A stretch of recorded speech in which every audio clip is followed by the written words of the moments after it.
Now we turn straight away to our two NCRE presenters. First, Professor Chaban. Thank you, Martin.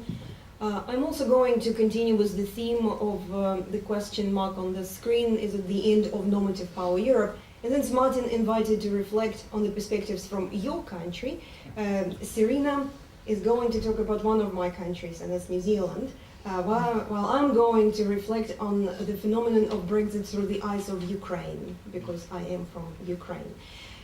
Today I'm going to talk and reflect upon the findings of one of our research projects, and CRE is leading a new research project on the perceptions of the European Union in Ukraine and in Israel and Palestine through the prism of conflict, crisis, and critical diplomacy.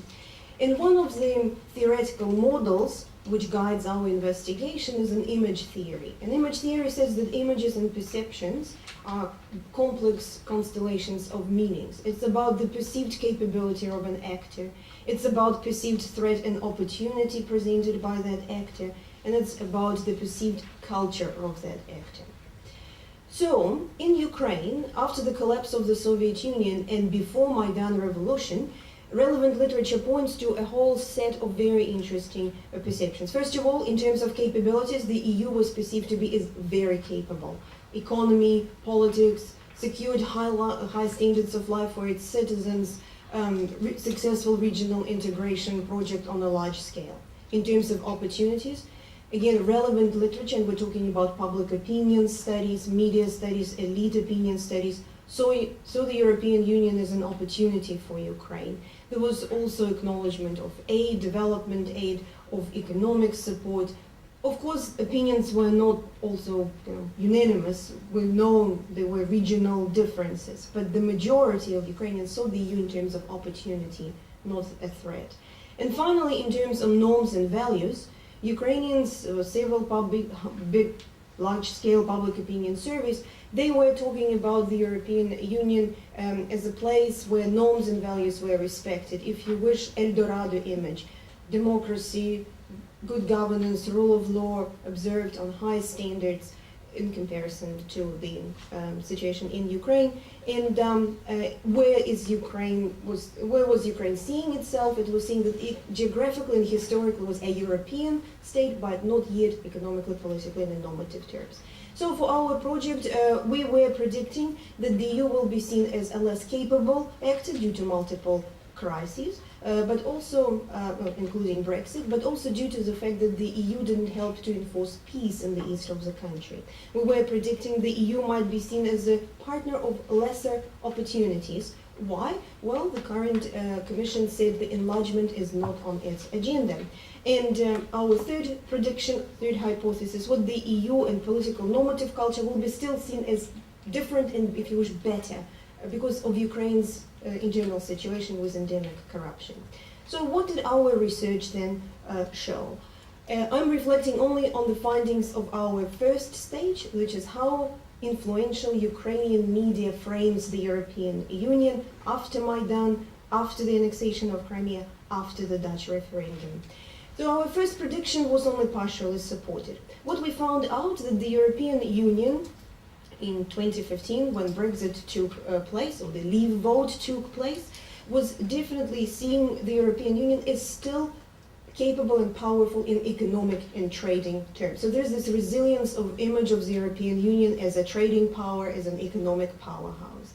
And it was interesting to see that Brexit was not framed as an event that is going to damage the economic power of the European Union. So the European Union is still big and powerful. However, the EU was indeed seen as less capable because it was indeed not there to enforce peace in Ukraine, and if you wish, it almost turned its back on Ukraine because tired of this conflict. But it's interesting that Brexit itself was not presented as leaving a dent in the political power of Europe. It was presented, as you wish, as a star team, which lost its star player, but now there is an opening and potential. There is a substitute there, and it could be Ukraine, so potentially a chance.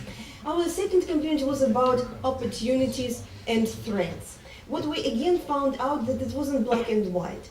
The EU was still presented, framed by influential media in terms of opportunity. Again, trading and investment Ukraine wants to access the EU market by any chance, with or without Britain, doesn't matter. The EU there is presented literally language teacher.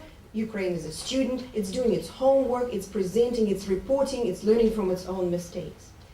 Then media did present a little bit of information about the EU in terms of lesser opportunities. Dutch referendum was not everybody in the European Union likes Ukraine, okay?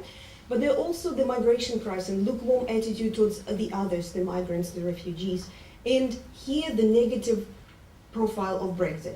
This is where Brexit did appear. Because of the free visa regime for Ukrainians, it's been prolonged and prolonged and prolonged, there's still no arrangement in place, and so Brexit was seen as that obstacle on Ukraine's road to get that no visa regime. And this is where the main framing of Brexit.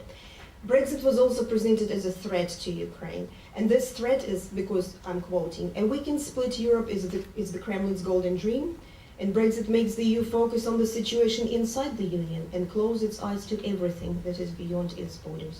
And finally, about that normative profile.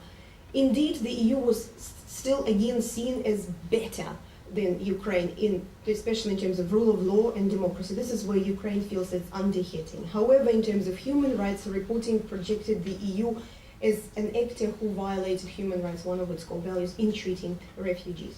What is very interesting that Brexit was not framed in Ukrainian media in terms of racism, populism, or xenophobia, something very different, and we're going to talk about this tomorrow. Ukraine, the main message in a normative frame, Ukraine belongs to European family. Brexit or no Brexit, Ukraine needs to keep moving towards Europe. Ukraine, I'm quoting, "Ukraine's path is hard, a la Ukrainian roads, with pits and holes and dams, yet always to the west. That is why we keep going. There is no other vector for Ukraine existing."